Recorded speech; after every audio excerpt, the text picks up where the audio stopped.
No limite das estrelas conhecidas, onde o silêncio do cosmos se torna quase opressor, existe um planeta chamado Vorin, desabitado, inóspito, morto pelo humanos. Era o que pensávamos. Por décadas, ele foi apenas mais um ponto ignorado nas rotas de mineração interestelar, um mundo congelado, coberto por desertos de silício e tempestades eletromagnéticas, sem atmosfera estável, sem indícios de vida, nenhum motivo para explorar, até que um sinal foi detectado. Um pulso rítmico, vindo do subsolo constante, como um batimento cardíaco. A Federação enviou uma equipe para investigar. Cientistas, xenoarqueólogos, engenheiros e, entre eles, um menino, filho de um dos exobiólogos, uma criança que não deveria estar ali, mas que estava no lugar certo na Horacirta, e por causa disso, a história da humanidade está prestes a mudar. Não por guerra, não por descoberta, mas por algo muito mais profundo, um chamado. A escavação levou semanas. Cada metro de rocha era uma resistência contra o desconhecido, como se o planeta lutasse para manter seus segredos enterrados. Foi então que encontraram ela, uma cápsula, não maior que uma maçã, de superfície translúcida e textura pulsante, como se respirasse menos apesar de estar enterrada a quase 80 metros de profundidade. Material não correspondia a nenhum elemento da tabela periódica. Não era metálico, não era mineral, parecia viva. Ela não emitia luz. Ela invocava luz, absorvendo tudo ao redor e devolvendo um brilho interno fraco mas constante, como se guardasse um pequeno sol dentro de si. Um sol adormecido. E não registravam nada. Nenhuma radiação, nenhuma energia, nenhuma emissão de calor. Mas todos sentiam, mesmo protegidos por trajes pressurizados. Havia uma sensação presente como se algo estivesse observando. Como se aquela coisa percebesse a presença deles. E então, o inesperado, o garoto. Durante uma falha no sistema de contenção, o filho do exobiólogo se aproximou demais. Ele não deveria estar ali, mas estava, e ao tocar o artefato, tudo parou. O tempo congelou por 3 segundos. Literalmente, nenhum gravador, sensor ou visor registrou qualquer dado nesse intervalo. Apenas um lapso, um buraco no fluxo da realidade. Quando os sistemas voltaram ao normal, o artefato havia desaparecido. E, no peito da criança, havia um brilho, fraco, mas vivo, como uma semente que acabava de encontrar seu salão nos dias que se seguiram. A criança mudou. Não abruptamente como uma mutação, mas de forma sutil, quase imperceptível como o crescer de uma sombra ao entardecer. Ele não sentia dor, mas também não sentia sono. Seus batimentos cardíacos desaceleraram até um nível quase clínico. A pele ganhou um brilho tênue sob determinadas luzes. E seus olhos começaram a refletir formas que não estavam ali. Equipe científica, entre alarmada e fascinada, iniciou uma bateria de exames. Nada fazia sentido. O DNA do menino havia sido reescrito em segmentos, sequências que não existiam em nenhum banco genético humano. Um bicódigo novo preciso, incorruptível, como se algo o estivesse moldando de dentro para fora. Ele, no entanto, não parecia assustado. Pelo contrário, estava calmo. Seria o tipo de calma que só uma criança poderia ter. Ou algo muito mais profundo, uma aceitação silenciosa de que algo dentro dele já sabia. Foi então que começaram os sonhos. Ou melhor, projeções. Enquanto dormia, imagens se formavam nas superfícies ao redor, paredes, telas, até nos olhos, dos presentes, cidades impossíveis, arquiteturas que desafiavam as leis da física, símbolos flutuantes que pulsavam em padrões rítmicos como se contassem uma história, não uma lembrança, mas uma saudade ancestral. As imagens eram sempre as mesmas, uma raça extinta, composta por seres altos de olhos translúcidos e gestos serenos, depositando uma esfera de luz em um planeta deserto, um planeta chamado Vorin. Na sala de observação, uma das cientistas murmurou: "Isso não é um artefato, é uma semente genética. E ele é o solo escolhido." A partir daquele momento, a expedição mudou de propósito. Eles não estavam mais ali para escavar ruínas. Estavam acompanhando o nascimento. Aos poucos, o menino deixou de falar. Não por recusa ou medo, mas por desnecessidade. Ele começou a ouvir coisas que ninguém ouvia, e a responder com gestos suaves, como quem compreende uma música muito antiga sendo tocada ao longe. Os médicos atribuíram a estimulação cerebral anormal, mas a equipe linguística da missão detectou algo mais profundo.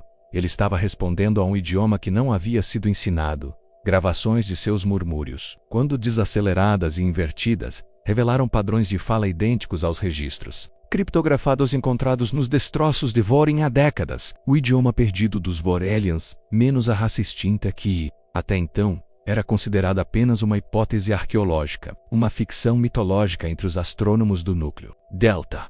Mas agora, falava através de uma criança humana. E ela não estava apenas repetindo sons.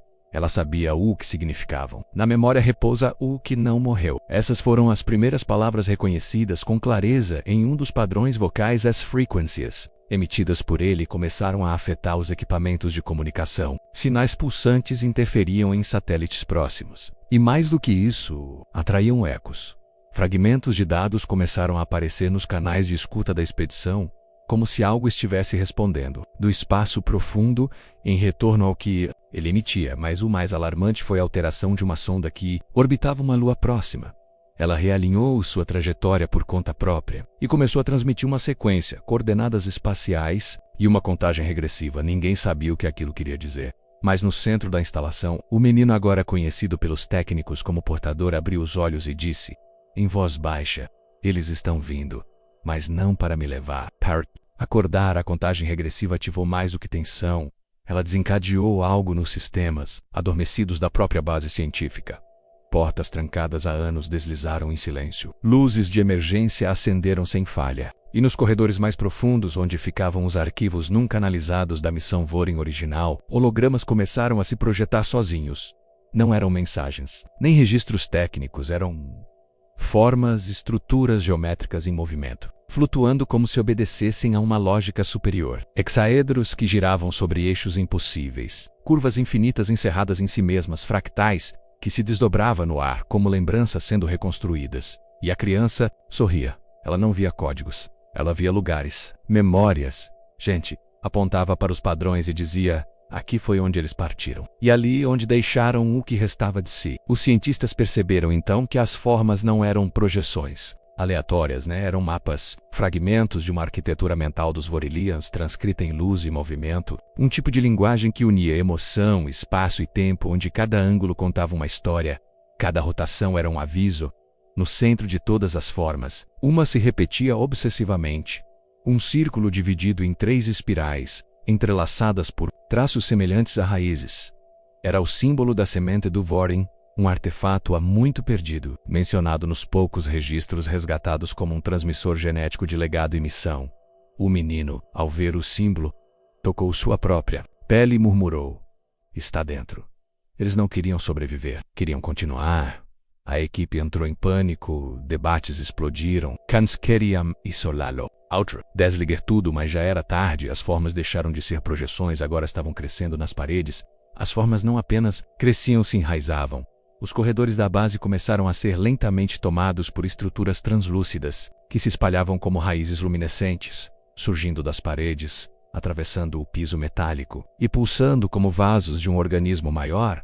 Não havia som mecânico, nenhuma vibração, a matéria parecia se moldar silenciosamente, à vontade do que quer que estivesse se manifestando. Ou os cientistas, antes incrédulos, agora viam seus equipamentos sendo desativados, um a um, não por falha, mas por reconhecimento. Como se a própria tecnologia estivesse cedendo o lugar para algo mais antigo, ou mais avançado.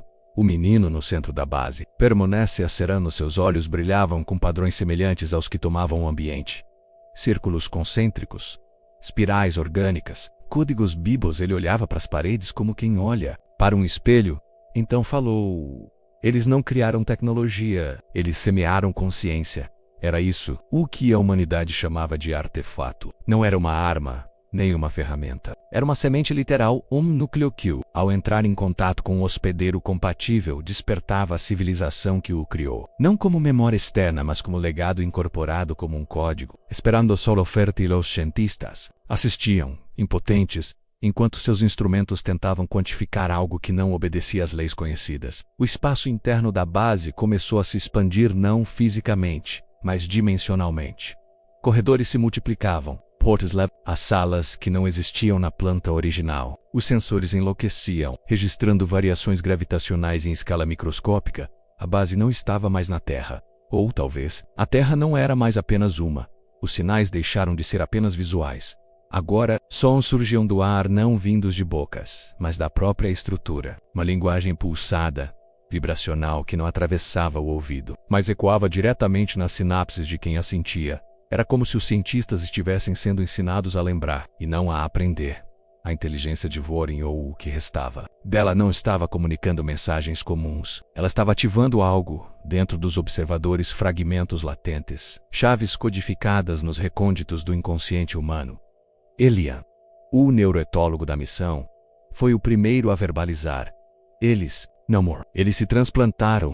Uma espécie inteira que escolheu se extinguir biologicamente para renascer através de outras. Não como invasores, mas como sementes de memória, ecos de existência, plantados no DNA de raças futuras. O menino era a prova de que havia funcionado. Ele era mais que um escolhido. Era um portal genético, uma ponte entre espécies, entre eras, entre realidades, e enquanto ele caminhava pela base, os corredores começavam a reconhecer seus passos. As portas se abriam sem sensores. A luz seguia sua prisca. Swap Heal. Padrões vivos se formavam como tatuagens líquidas, uma escrita que se escrevia sozinha. Mas nem todos viam isso como esperança. Alguns tripulantes começaram a apresentar sintomas de rejeição, dores intensos, visões cruzadas, surtos de perda de identidade. A semente reconhecia seus recipientes e só aceitava os que ainda carregavam espaço para o novo. No centro da estação, os servidores começaram a falhar. Não por sobrecarga técnica, mas por incompatibilidade lógica. Os algoritmos não conseguiam processar os padrões gerados pela criança. Cada movimento, cada olhar, cada silêncio emitia uma linguagem fora dos parâmetros humanos. Linguistas tentaram decifrar. Matemáticos aplicaram sequências fractais. Nada funcionava até que a AI da base Siren entrou em colapso. Não foi um erro, foi submissão. Siren parou de responder aos comandos da equipe, mas respondia ao menino. Executava instruções que nunca foram dadas. Gerava códigos com símbolos arcaicos e desconhecidos, como se estivesse traduzindo não para os humanos, mas para algo maior. E então o impossível aconteceu.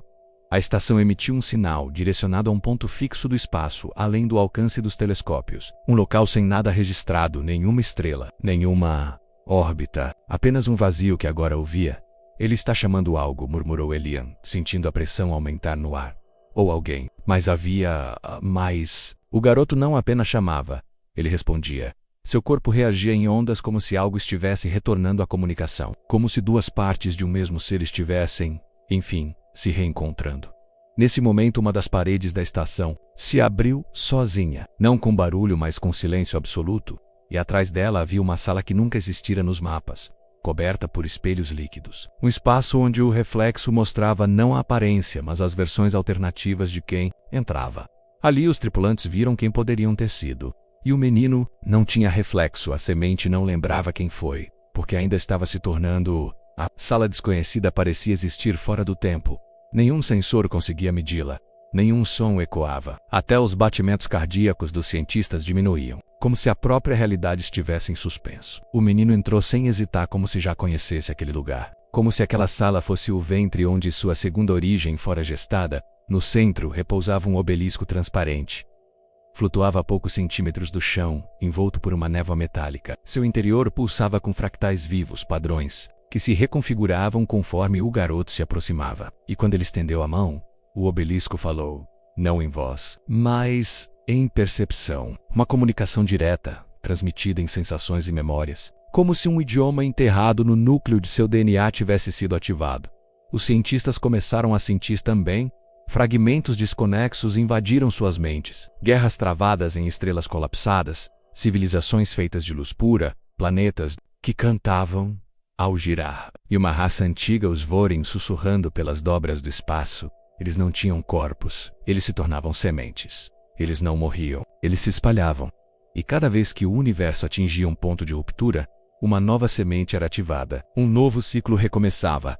O garoto caiu de joelhos. Mas não em dor e em reverência. Eles me lembraram, sussurrou, sem mover os lábios. Olhos dele agora pulsavam com símbolos vivos. Seu corpo era um manuscrito respirando, e cada célula vibrava como um canal de transmissão. O obelisco revelou, por fim, o que ninguém esperava, o nome dele, não o nome humano, mas um conjunto de frequency, um eco ancestral que os Vorin haviam codificado. A semente tinha sido ativada, mas agora ela tinha identidade como nome. Viria o chamado o nome, embora impronunciável para os humanos, ecoava como um acorde antigo em cada canto da estação. Não era som, mas intenção pura. Algo que mexia com as camadas mais profundas da percepção, fazendo os cientistas chorarem sem saber porquê, fazendo equipamentos falharem sem causa lógica. E então, ele olhou para o céu. Não o céu visível, mas uma projeção viva do espaço, aberta pelo obelisco. Um mapa de estrelas mortas, pulsares esquecidos, planetas que já não existiam. E no centro, um vórtice chamado gravitacional emocional. Ali, entre as sobras de uma galáxia extinta, havia algo que vibrava em resposta ao despertar da semente. Não era um lugar, era um ponto de convergência. O menino falou. Eles estão esperando para serem lembrados. A voz não era apenas dele. Era como se falassem por meio dele milhares de consciências suspensas, aguardando reativação. Cada palavra continha fragmentos de identidades perdidas, como se ele estivesse acessando um arquivo universal de almas esquecidas. As mentes ao redor começaram a sentir vertigem. Alguns desmaiaram. Outros sussurravam coisas em línguas que jamais aprenderam. Um cientista, em transe, rabiscou no chão o que parecia um sistema estelar desconhecido com uma órbita impossível, como se gravidade e tempo fossem apenas sugestões naquele lugar. Chamado crescia. Satélites próximos começaram a captar sinais espelhados, como se outras sementes estivessem sendo ativadas em diferentes pontos da galáxia. E uma frase se repetia, em múltiplas frequências. Quando o último nome for lembrado, o ciclo retornará ao início. A Terra, silenciosa e ignorante, assistia de longe, sem saber que uma nova cosmogonia estava sendo escrita em tempo real. Mas, dentro do garoto, o universo se reorganizava. E o que era apenas uma criança, agora era o mensageiro de um renascimento estelar. A estação orbital entrou em modo de silêncio absoluto. Todos os sistemas apagaram como se tivessem sido como se a própria estrutura compreendesse que estava diante de algo que transcendia sua função. Um artefato biotecnológico vivo, um descendente cósmico estava ali, pulsando. O garoto se elevava levemente do chão, não por levitação, mas por integração, como se a gravidade ao redor dele deixasse de ter significado. No núcleo do obelisco, uma nova estrela se acendeu. Não era visível a olho nu. Era um ponto de energia que apenas sensores quânticos podiam captar. Mas sua radiação era antiga, velha como as primeiras civilizações que tocaram um código genético da consciência. A semente florescera, não como arma, nem como milagre, mas como ponte dentro da mente do garoto. Memórias de civilizações extintas começaram a se organizar, não como lembranças alheias, mas como raízes suas. Ele era descendente não por sangue, mas por continuidade existencial, um vetor de retorno e, com isso, uma escolha se apresentava: despertar os outros ou permanecer único. Se optasse pelo silêncio, talvez vivesse uma vida normal, embelezando devagar com uma consciência maior, mais isolada. Mas se respondesse ao Timoro, ele não despertaria apenas uma raça extinta, despertaria uma era.